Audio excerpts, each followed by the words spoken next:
Alright, in part 2 of this tutorial, I'm going to show you how I'll approach modeling a blade like this. So again, I'm going to start off by creating a polygon cube, assigning it with the material which I've previously created. And I'm going to go to the attribute editor and increase the transparency of this material about 50% so that I can see through it. As for the cube, I'm going to give it a subdivision of 2 and then a subdivision width of 1. Okay, that should give me sufficient polygons, right, to approximate the cross section of this the sword. Alright, so next I'm going to switch over to object mode and bring this cube and align it to the reference image. Alright, so I'm going to switch over to vertex mode, select all the vertices and scale it up until it matches the approximate width of the sword. And also, because these two edges here appear to be sharp edges, I'm going to just select the top and bottom vertices and scale them close to each other like this, so I would have created the edges very quickly. Then I select all of the cube of vertices, and then I'll just move them close together. So right now I have a small section of the blade, and in order to create a continuous curve and then of it meeting right here, I believe I'll need another edge loop that runs across here. I already created a insert edge loop, or the insert edge loop 2 shortcut here on my polygons modeling panel. So I'm gonna double click on the tool to bring up the properties, and I'm gonna use multi-edge 2 and bring it to 1. Just use multiple edge loop, and then but instead of multiple, I'm just gonna insert 1. The reason is so that I can insert 1 perfectly in the center. Alright, I'll need this edge loop later on because I need to close the top and bottom to form a nice tip here. So right now I'll just select all the vertices at the front, and okay, I can close the insert edge loop properties. I don't need them anymore.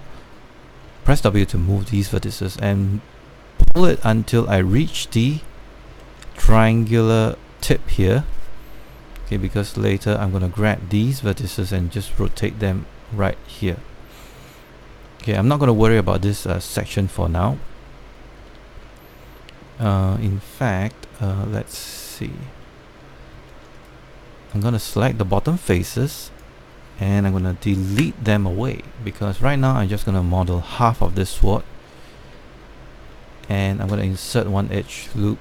Okay, again, now I'm going to reset the edge loop 2, and then I'm going to insert 1 edge loop that runs across here. Press Q to go to select and select these vertices, move it up until it reaches the top here. And for this vertex, I'm going to pull it back because I need this vertex to come down flat here, and then this vertex, these group of vertices, to come down flat here. Okay, so right now I end up with half a sword. I can use the duplicate special to duplicate the top and bottom. So in fact, I'm going to do that right now. I'm going to edit duplicate special, click on the option box.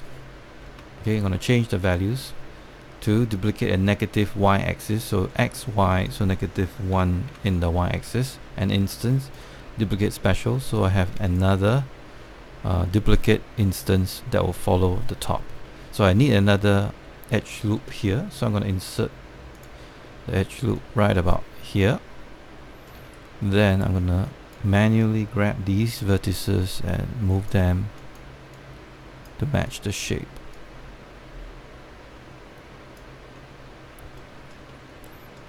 Okay, and for this section here, I'm going to grab these vertices I'm gonna pull them all the way here.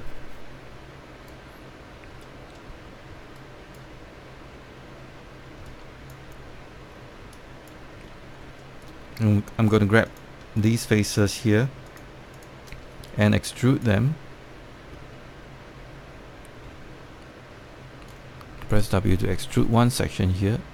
Okay, when you extrude this with a instance, you notice internally there's another group of faces that are being extruded, so you have to remember to delete them. So that's what I'm going to do right now. I'm going to go inside the blade itself. Okay, let me just zoom in carefully, locate these faces and delete them away. Alright.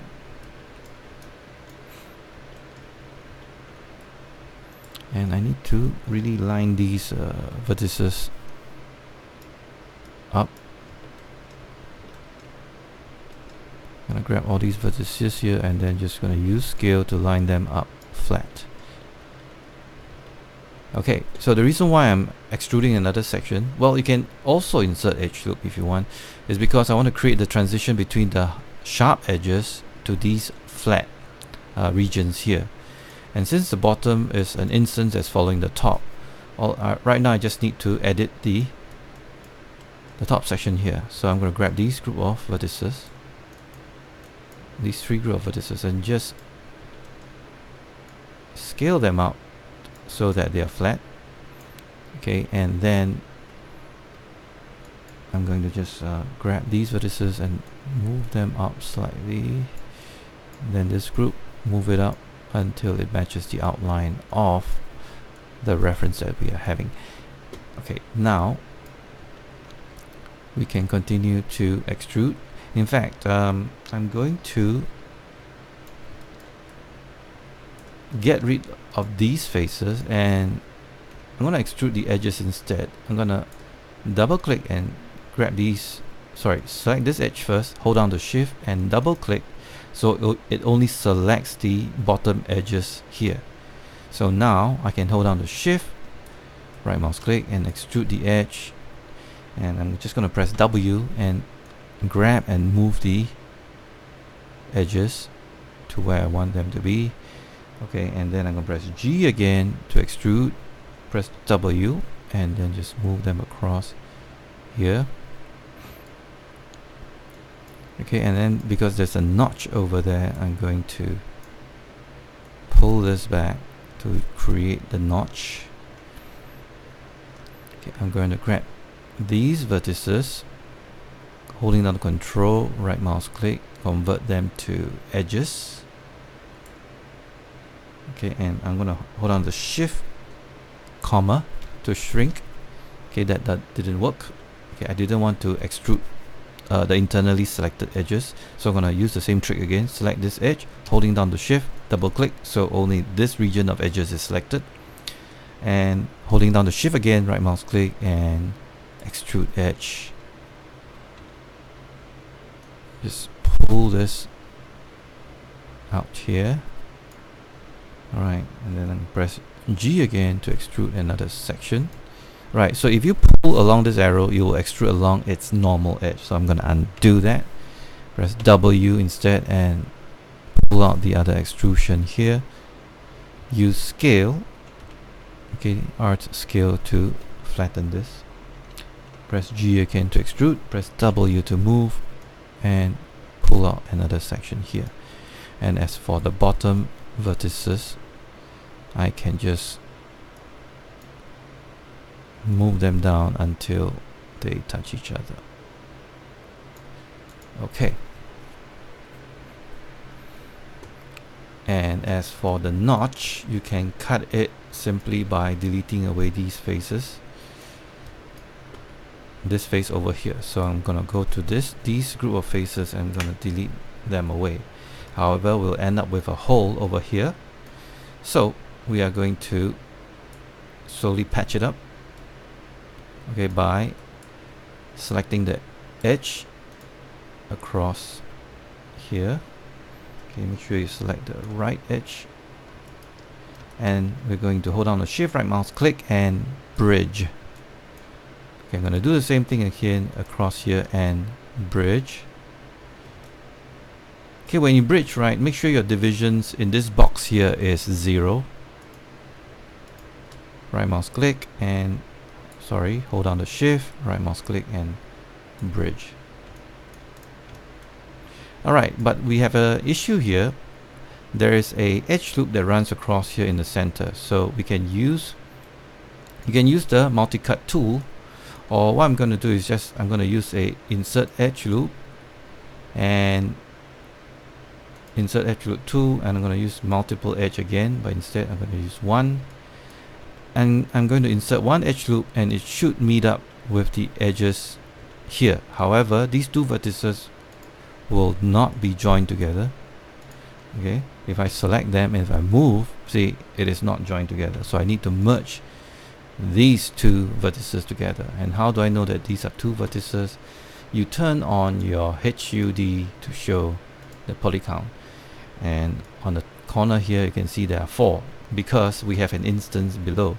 So wherever two vertices are selected, it will count the two vertices below as 4 in the polygon HUD here, as indicated over here. So I'm going to apply a edit mesh and merge, so it should now show 2. I'm going to do the same thing here and apply the merge again, and now it shows 2. Alright, so now I've created my notch, and I can test it out by pressing number 3, and you can see the subdivided version of my sword. Okay, and we seem to have an issue here. We have internal face here, so which I did not delete away when I covered the side. So you can see the internal faces here inside, so I'm going to select them and delete them away. So when I press 3 to subdivide, I should have a much nicer looking edge, looking like that. Okay, seems I have either a rendering artifact. Okay, most likely this is a rendering artifact. Okay, so if you are done creating the notches, you can join the two halves together. Alright, I'm not going to show how to create the remaining notches. I'm just going to join these two together. So both these halves are now selected. You go to mesh and you combine them.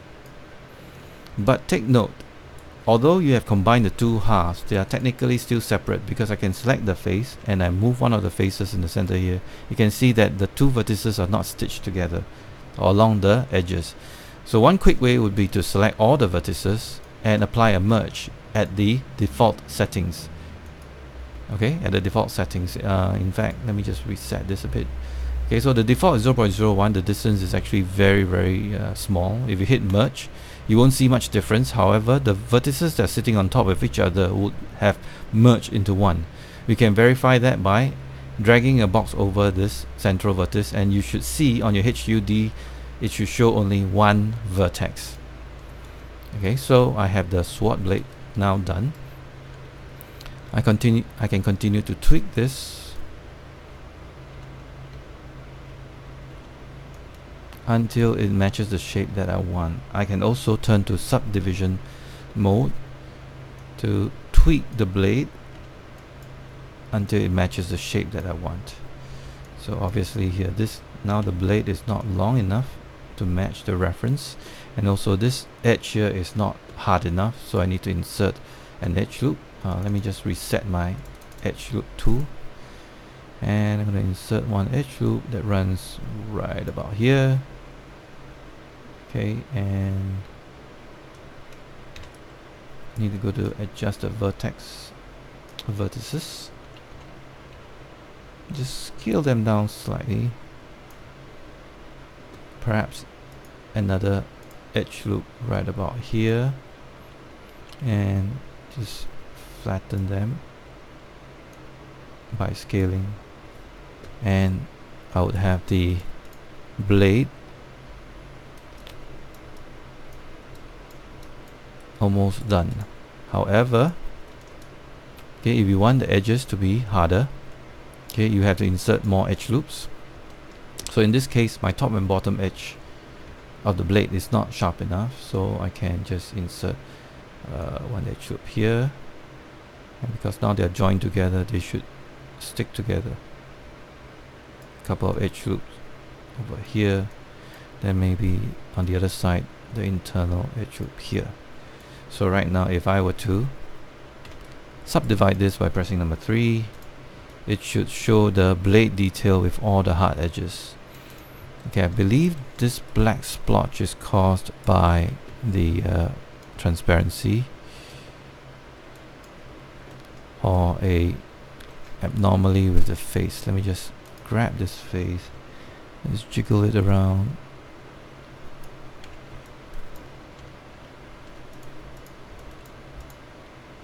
Okay, I think it's just a rendering anomaly, texture rendering anomaly.